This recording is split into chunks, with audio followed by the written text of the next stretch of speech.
కలకత్తా. కలకత్తా అనేది అద్భుతమైన నగరం. అలాగే కలకత్తా అనేది జాయ్ సిటీ. కలకత్తాలోని దొరకని వస్తువు అంటూ లేదు. అలాగే దుబాయ్లోని దొరకని వస్తువు అలాగా లేదు. ఒక్క తల్లిదండ్రులు తప్ప అన్ని విషయాలు కలకత్తాలో జరుగుతాయి. అలాగే దుబాయ్లో జరుగుతాయి. దుబాయ్లోని నేను 8 సంవత్సరాలు ఉన్నాను. 8 సంవత్సరాల్లో దాదాపుగా ప్రతి జుమ్రాత్కి అదే పనిగా ఉండేవాళ్ళు అనమాట. ప్లేబాయ్ కింద గలిపాం జీవితాన్ని.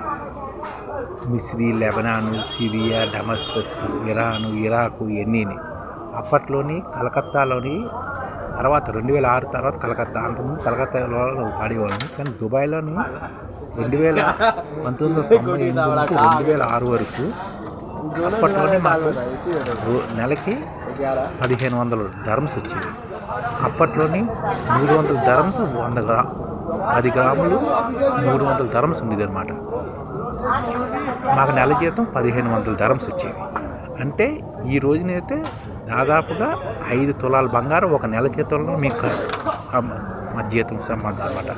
ఆ డబ్బులన్నింటిలో ఏం చేసేవాళ్ళం అంటే జుమరాత్కి ఎంజాయ్ చేసేవాళ్ళం. అప్పుడే మాకు బంగారం కొనాలని ఎంజాయ్ చేయాలని కాదు. జీవితం ఏ రోజైనా చనిపోతాం మహా అయితే. అందుకని ఎంజాయ్ చేసేవాళ్ళం. అక్కడ రేట్లు ఎలాగుండేవంటే కలకత్తా దుబాయ్లోని 6 రకాల ప్రపంచంలో 6 రకాల జాతుల ఆడవాళ్ళు ఉంటారు. అందులోని నిగ్రోలాయిడ్, మంగోలాయిడ్స్, మిస్రీస్, యూరోపియన్స్, కాకస్, ద్రావిడ్స్. దీనికి రేట్లు ఎలాగ ఉంటాయంటే అతి తక్కువ రేటు నిగ్రోలాయిడ్కి ఉంటుంది, 40 ధర్మ్స్. ఆ తర్వాత రెండోది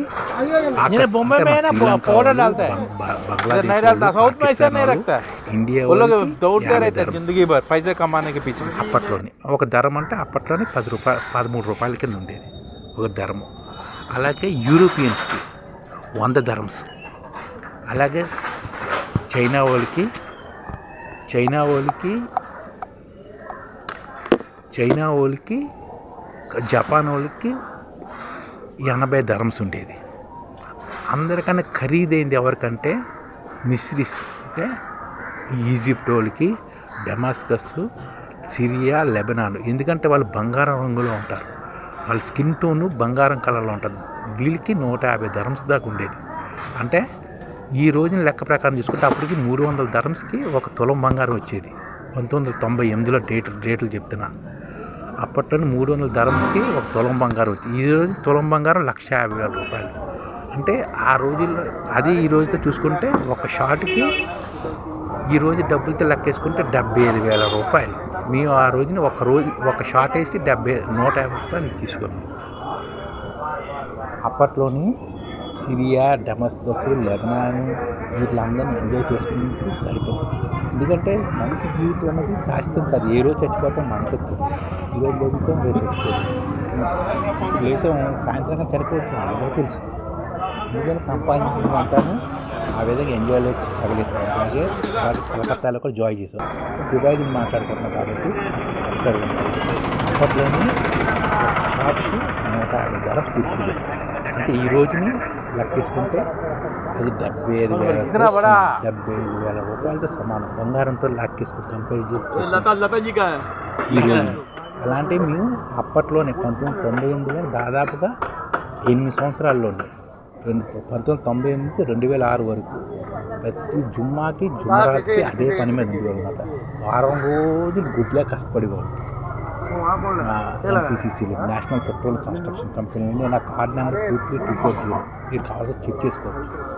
NPCCలోకి వెళ్ళి వాళ్ళ వెబ్సైట్లోకి వెళ్ళి 23240 భాస్కర్ నా పేరు ఉంటుంది. ఎక్కడ ఏ రోజుల్లో పనిచేసానో అన్నీ తీసుకుంటారు అన్నమాట. National petrol construction company Abu Dhabi దుబాయ్లో. 1998లోనే వైజాగ్ నుంచి సెలెక్ట్ అయ్యి వెళ్ళాం. 2000 మందిలోనే 7 సెలెక్ట్ అయ్యాం. ఇంటి వాళ్ళకి వచ్చిన వాళ్ళు అందరికీ ఆ రోజున దుబాయ్ వెళ్ళాలన్నది అందరికీ కళ. కానీ మేము ఫ్రీగా వెళ్ళాం, టాలెంట్ పెట్టి వెళ్ళాం, ఎంజాయ్ చేసాం. అలాగే కలకత్తాలో కూడా ఎంజాయ్ చేసాం. ఆ వచ్చిన తర్వాత కలకత్తాలో ఎంజాయ్మెంట్ అలా ఎందుకంటే ఇది మున్నాబాయ్ అని ఒక ఆయన ఉంది. ఆయన అండర్లోనే మేము వర్క్ చేసాం.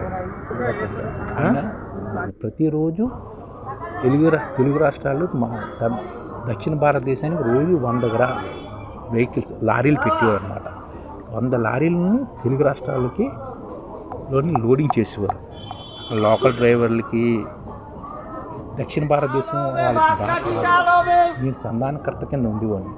లోకల్లో వచ్చే ప్రాబ్లమ్స్ని వాళ్ళ లోకల్ డ్రైవర్ వచ్చి అలానే ఏరియాకి పలానా ఏరియాలో లోడ్ వచ్చింది, ఆ ఏరియా అక్కడ పంపించంటే లోకల్ డ్రైవర్ చూసి ఆ ఏరియా ఆడికి అప్పచెప్పి ఆడికి రోజు 1500 అప్పట్లో 2006లోనే రోజు లోకల్ డ్రైవర్ 1500 జీతం ఇచ్చి అవసరం అయితే ఈడే సొంతంగా వెళ్తున్నట్టు ఒక గైడ్ని ఏర్పాటు చేస్తే అన్లోడింగ్ చేసుకుని లోడింగ్ చేసుకుని వాడు వెళ్ళిపోయారు. కొంతమంది ఏం చేసేవారు కలకత్తాలోని అప్పట్లోనే ఇప్పుడులాగా ఫోన్పేలు ఏవి ఉండేవి కాదు.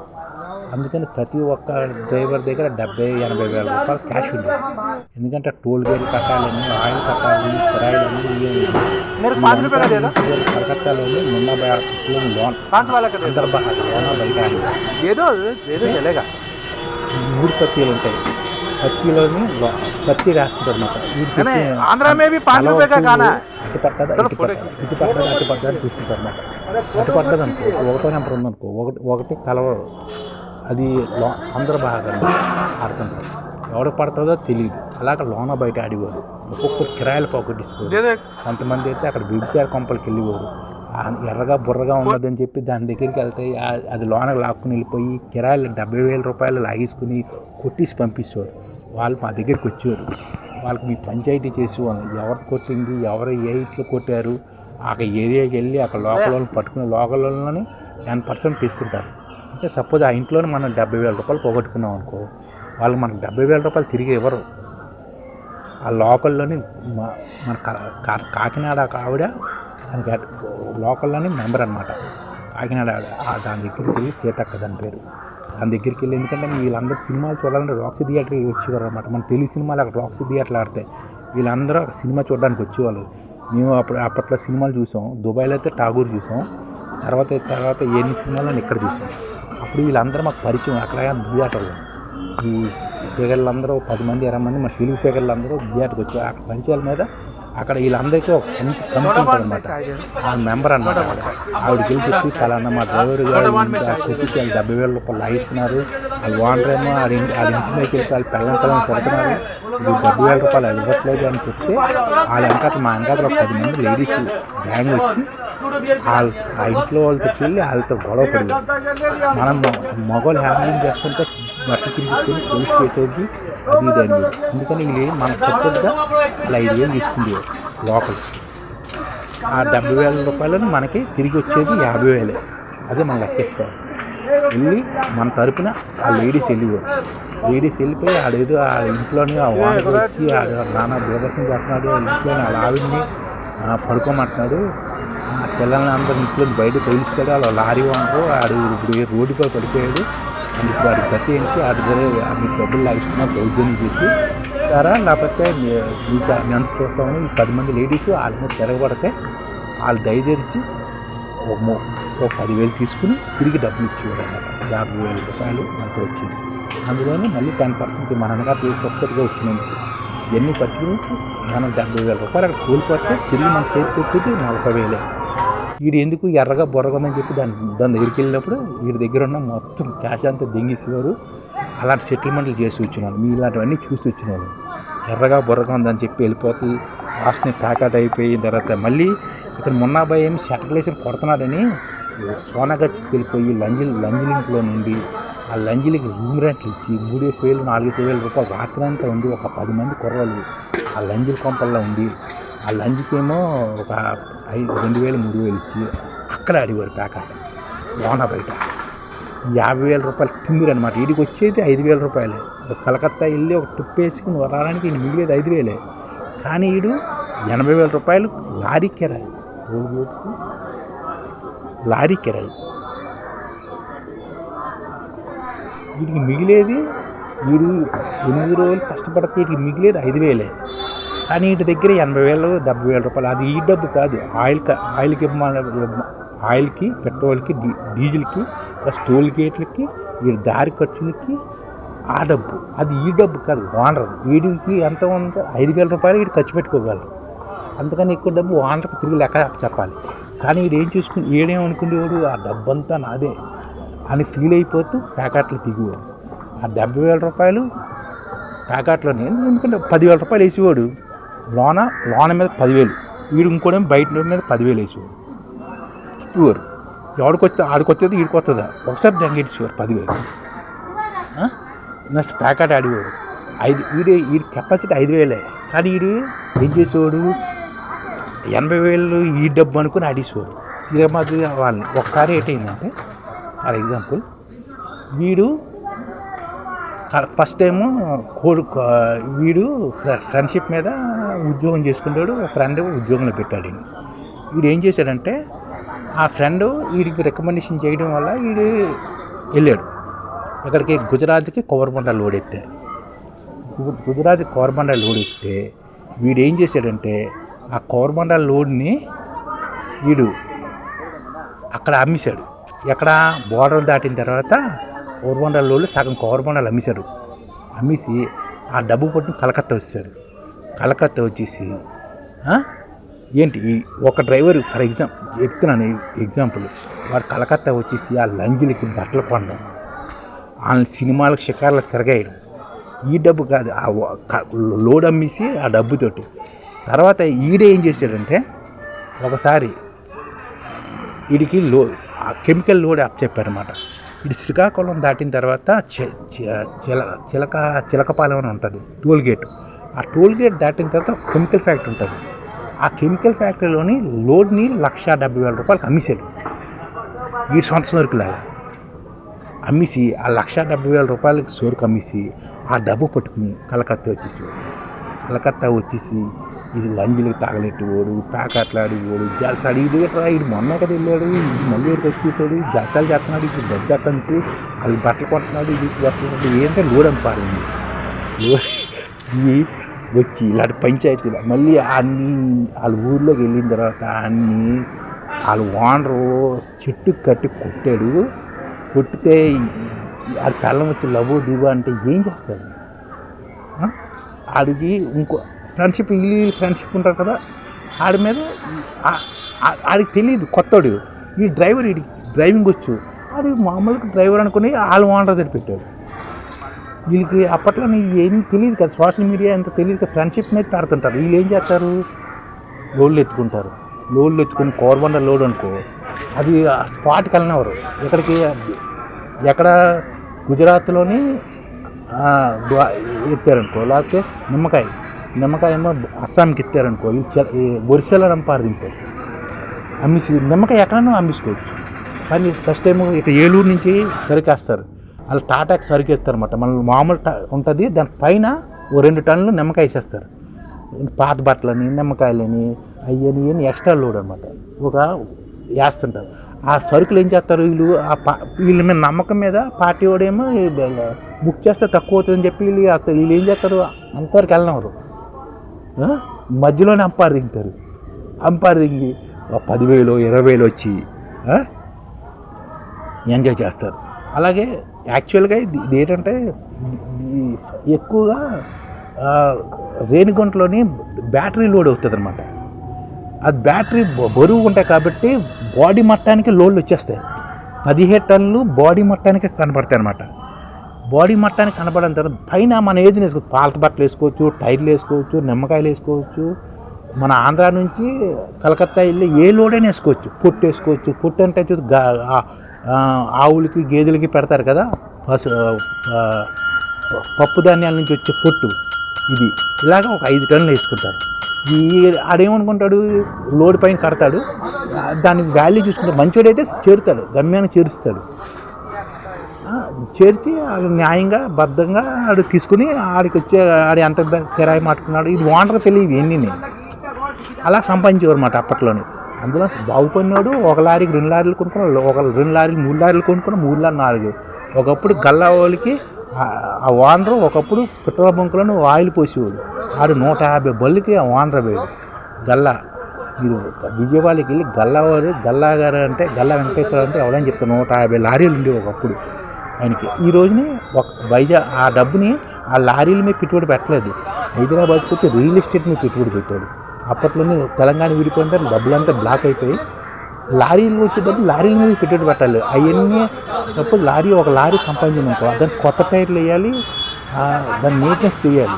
ఆ డబ్బు తెచ్చేసి ఆ లారీని పెట్టుబడి వచ్చి సంపాదన వచ్చి రియల్ ఎస్టేట్లో పెడతానంటే ఎలా ఉంటుంది? లారీ మెయింటైన్ చేయాలి. అలాగ డెవలప్ అయితే ఇప్పుడు ఒక్క లారీ కూడా లేకుండా చేసాం. ఒకప్పుడు పెట్రోల్ బంక్ నుంచి 150 లారీలు ఓనర్కి అయిపోయి మళ్ళీ ఇప్పుడు జీరోకి వచ్చాడు. ఎందుకంటే రియల్ ఎస్టేట్లోకి వెళ్ళాడు. రియల్ ఎస్టేట్లోనే తెలంగాణ ఆంధ్ర గొడవలో విడిపోయినప్పుడు అదంతా లాస్ అయిపోయింది. 150 లారీలు ఆ దగ్గర పనిచేసేవాళ్ళు ఒక్కొక్కడు 2 లారీలు కొన్నవాళ్ళు ఉన్నారు, 3 లారీలు కొన్నవాళ్ళు ఉన్నారు. వీళ్ళంతాను రకరకాలుగా ఉండేవారు అన్నమాట.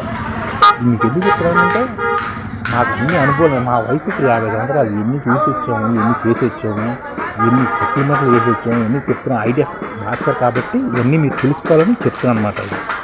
ఈ విధంగా ఉండేదన్నమాట. ఇప్పటికి ఇది లాంగ్ అయిపోయింది, 19 నిమిషాల వీడియో. కానీ మీరు వినండి, ఎందుకంటే తెలుసుకోవాలి. నేను అందుకని చెప్తాను ఐడిఎఫ్ అన్ని భారతదేశం అన్ని సమస్యలకి పరిష్కారం ఐడిఎఫ్, ఇండియన్ డెవలప్మెంట్ ఫోర్స్. దాని సీఈఓగా చెప్తున్నాను. మనం ఒక స్టేబుల్ కాయిన్ని ఏర్పాటు చేసుకోవాలి. ఒకప్పుడు బంగారం మిరియాలు ఎంత బరువు ఉన్నాయో అంత విలువగా బంగారాన్ని ఇచ్చేవారు రోమను. వాళ్ళకి మాంసం పాడైపోతుందని మన కేరళ ప్రాంతంలోకి వచ్చి మన దగ్గర నుంచి మిరియాలు తీసుకుని వెళ్ళి వాళ్ళు బంగారం ఇచ్చేవారు మనకి. ఈరోజు మిరియాలకు వాల్యూ లేకపోతే ఆ మిరియాల వ్యాపారం చేసుకోవడానికి బ్రిటిష్ వాళ్ళు ఇండియాకి వచ్చారు. ఈ విషయం తెలుసుకోండి అందరూ. అప్పుడు మిరియాలు బంగారంతో సమానంగా ఉండేవి. ఎందుకంటే అక్కడ యూరోప్లో మిరియాలు పండేవి కాదు, రోమన్లో మిరియాలు పండేవి కాదు. మాంసం నిల్వ ఉండాలంటే మిరియాలు కావాలని వచ్చేవారు. ఆ విధంగా వచ్చి భారతదేశానికి వచ్చి మన దగ్గర సంపాదించింది. ఈ రోజున మనం ఏం చేయాలంటే బంగారాన్ని గ్యారంటీగా పెట్టుకుంటే మనకు ఐడిఎఫ్ కాయిన్ ఏర్పాటు చేసుకోవాలి. మన తిరుపతి బాలాజీని సబ్జెక్ట్గా పెట్టుకుని ఐడిఎఫ్ కాయిన్ ఏర్పాటు చేసుకుని మనం సంపాదిస్తాం. ఆ సంపాదన ఐడిఎఫ్ కాయిన్లోకి వెళ్ళిపోతాం. సపోజ్ ఈరోజు ఉదయం సాయంత్రం 1000 రూపాయలు సంపాదించావు, 1000 రూపాయలు తగ్గట్టు నీ యొక్క అకౌంట్లోనే 1000 రూపాయలు కాయిన్స్ పడిపోతాయి. 1000 రూపాయలు విలువైన కాయిన్స్. కానీ నువ్వు ఏదైనా ఐడిఎఫ్ హోటల్లోకి వెళ్ళి తిను, ఐడిఎఫ్ దగ్గరికి వెళ్ళి ఎంజాయ్ చేయి, క్యాషినోస్కి వెళ్ళి ఎంజాయ్ చేయి, ఫిగల దగ్గరికి వెళ్ళి వచ్చి ఎంజాయ్ చేయి. నువ్వు సంపాదించుకో, అక్కడే ఖర్చు పెట్టు. ఇప్పుడు దుబాయ్ టైప్లోనే, ఇప్పుడు దుబాయ్లో ఒకప్పుడు భారత రూపాయిని వాడేవారు. తర్వాత 1970 వరకు భారత రూపాయికి దుబాయ్లో చెల్లిది. ఈ రోజు చెల్లట్లేదు. ఎందుకంటే బ్రిటిష్ వాళ్ళు వచ్చిన తర్వాత దుబాయ్ స్వాతంత్రం ఇచ్చిన తర్వాత భారత రూపాయికి వాల్యూ లేదు దుబాయ్లో. ఒకప్పుడు భారత రూపాయి దుబాయ్లో అంత వాల్యూ. బ్రిటిష్ వాడు భారతదేశాన్ని దుబాయ్ని ఆడే పరిపాలించేవాడు. విషయాలు తెలుసుకోవాలి. అన్ని విషయాలు మీకు తెలుసుకుని చెప్తున్నాను. ఇది ఏంటంటే అన్ని ఎంజాయ్ చేసి వచ్చాం. దాదాపుగా 50 సంవత్సరాల నుంచి 16 సంవత్సరాల నుంచి 50 సంవత్సరాల వరకు ఎంజాయ్ చేసుకుని వచ్చాం.